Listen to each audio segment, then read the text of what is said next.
Diabetic असोसिएशनचे अमरावतीचे founder असलेले आणि ज्यांनी डायबेटिक असोसिएशन अस्तित्वात आणण्यासाठी अविरतपणे आपले प्रयत्न केले आणि 1995 सालापासूनच नव्हे तर अगदी डॉक्टर बोंडेंनी जसं आपल्याला सांगितलं की अगदी वयाच्या बालपणापासून ज्यांनी मधुमेह हा अंगीकारलेला आहे, त्याचा आपल्या जीवनाशी एक जो रोग आपल्याला जीवनातून बाहेर काढता येऊ शकत नाही त्याचा अंगीकार आनंदीपणे केलेला आहे असं व्यक्तिमत्व म्हणजे राजेश पिदडी. हे राजेश पिदडी अमरावती विद्यापीठातून नुकतेच रिटायर्ड झालेले आहेत आणि 58 वर्षे आज त्यांचं वय झाल्यानंतर आजही ते आनंदी मधुमेहाचे रुग्ण म्हणून आपलं जीवन अगदी सर्वसामान्य जीवनासारखं जगत आहेत. यांचंसुद्धा या कार्यक्रमामध्ये आपण हार्दिक स्वागत करूया. राजेशजी, या कार्यक्रमामध्ये आपलं हार्दिक स्वागत आहे. सर्वप्रथम मला आपल्याला एक प्रश्न असा विचारायचा आहे की जेव्हा आपल्याला मधुमेह झाला लहानपणी तो दिवस आणि आजचा दिवस, तर हे आयुष्य जगतानाची आपली जी खडतड एकंदरीत प्रवास आहे हा कसा होता? सुरुवातीचा प्रवास फारच खडतड होता आणि त्यावेळेला इतकी जनजागृती या मधुमेह संदर्भात नव्हती. जे गेल्या डायबिटीज झाल्यानंतर जवळपास वर्षभर आयुर्वेदिक, होमिओपॅथिक, ॲलोपॅथिक हे सगळे औषधे घेत होतो. परंतु त्यावेळेला आता जसं आम्ही ताबडतोब सांगतो की तुम्हाला हे सिम्पटम्स आहे तर पटकन शुगर चेक करा आणि डॉक्टर सांगतात जर ज्युवेनाइल असेल, बालमधुमेह असतील तर त्यांना सांगतो की तुम्ही आता इन्सुलिनशिवाय पर्याय नाही आहे, diabetes only control cannot cure, हे लक्षात ठेवा. आणि डॉक्टर सांगतात इन्सुलिन, तर इन्सुलिनच घेणं आवश्यक आहे, त्याच्याशिवाय कोणता पर्याय नाही आहे सध्याच्या परिस्थितीमध्ये. तर हा जो अनुभव घेतला होता त्या 1 वर्षामध्ये मला इन्सुलिन पण नव्हतं आणि गोळ्या पण व्यवस्थित मिळत नव्हत्या. पण त्यानंतर हळूहळू जेव्हा तपासणी झाली, मला त्याला नागपूरच्या मेवा हॉस्पिटल भरती करायला गेलं तर त्या ठिकाणी हा जो इन्सुलिनचा प्रवास मला सुरू झाला आणि तेव्हापासून मी स्वतःला सतर्क करत आणि ह्या सगळ्या याच्यामध्ये औषधी घेत, इन्सुलिन घेत, सकाळ दुपार संध्याकाळ घेत जगत राहिलो.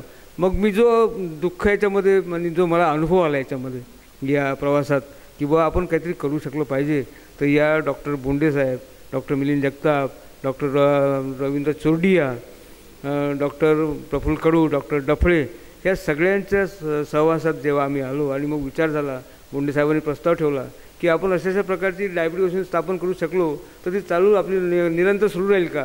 कारण आपण आरंभवीर आहोत असं लोक म्हणतात. पण आम्ही तोही भाग लक्षात घेतला आणि हा प्रवास डायबिटीज असोसिएशनचा त्या कालावधीपासून 96पासून स्थापना झाल्यापासून हे कसं चांगलं होत राहील असा हा प्रवास आम्ही सुरू ठेवला.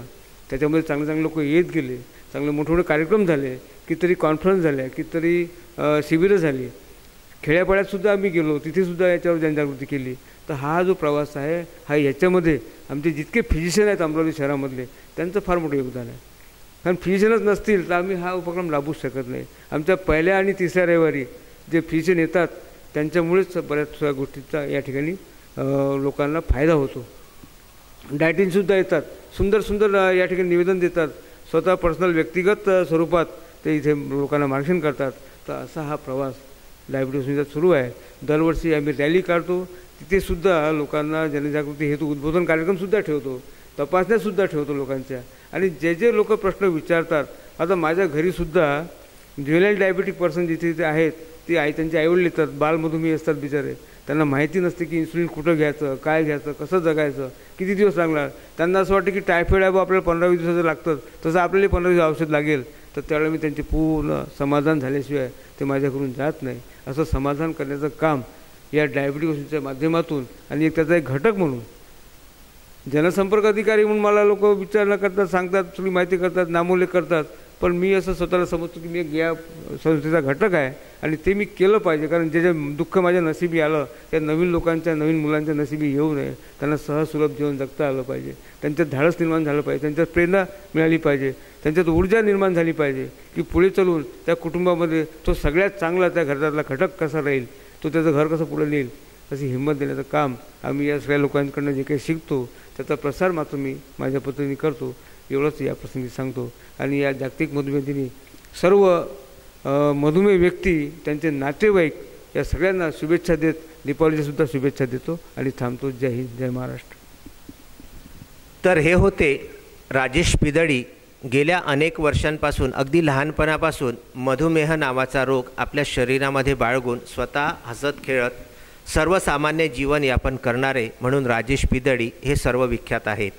आज डायबेटिक असोसिएशन अमरावतीच्या वतीने जागतिक मधुमेह दिवसाच्या निमित्ताने ज्या ज्या मार्गदर्शक डॉक्टर्सनी आपला वेळात वेळ काढून या कार्यक्रमामध्ये आपली हजेरी लावली त्या सर्वांचे आपण विदर्भ न्यूजच्या वतीने आणि डायबेटिक असोसिएशन अमरावतीच्या वतीने हार्दिक आभार व्यक्त करूया आणि इथेच थांबूया. राहुल टेकाडे कॅमेरामन यांचेसह विदर्भ न्यूज प्रबंध संपादक आणि विदर्भ न्यूजचा हा खास आणि विशेष वृत्तांत जागतिक मधुमेह दिवसानिमित्त 14 नोव्हेंबरचा जागतिक मधुमेह दिवस जो संपूर्ण जगामध्ये पाळला जातो, डायबेटिक असोसिएशन अमरावतीच्या वतीने ही विशेष वृत्तांत.